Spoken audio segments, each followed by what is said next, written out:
Engine brake ভাই এটা কোনো ইঞ্জিনের কোনো ব্রেক না, কোথাও কোনো ব্রেক লাগানো নাই, ব্রেক শু। সেটা হলো আপনি যখন এই যে কোনো একটা গতিতে নিয়ে বাইক চালাইতেছেন, বাইকটা আপনি বাইক থামানোর প্রয়োজন, আপনি যে যখন বাইকটা থামানোর প্রয়োজন ক্লাস ধরলেন না, পিক আপ লুজ দিয়ে দিলেন, বাইক ইঞ্জিন ব্রেক আছে, বাইকের গতি দেখেন কত দ্রুত টাইমে আসতেছে, এটাকে ইঞ্জিন ব্রেক বলে।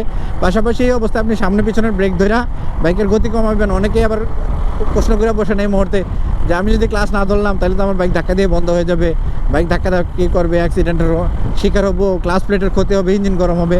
সবগুলো আমার কথার এগেনস্টে, আমার মতের এগেনস্টে আপনারা চলে যান। কারণ ইঞ্জিন ব্রেকে বাইক রাইড করলে কিন্তু ক্লাস প্লেট আরও ভালো থাকে, যেহেতু আপনি ক্লাস প্লেটের মধ্যে গ্যাপ তৈরি হচ্ছে না, আপনার ক্লাস প্লেট ভালো থাকে, আপনার ব্রেক শুগুলো ভালো থাকে, আপনার অতিরিক্ত ব্রেকের ব্যবহার করা হচ্ছে ইঞ্জিন ব্রেকে বাইক রাইড করলে।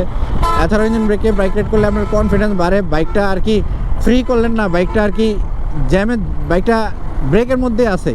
আপনি যখন ইমার্জেন্সি মুহূর্তে 3টা ব্রেক ইউজ করে ব্রেক করবেন, ইঞ্জিন ব্রেক, সামনের পিছনের ব্রেক, তাইলে আপনার বাইকটা দ্রুত থামাইতে পারবেন।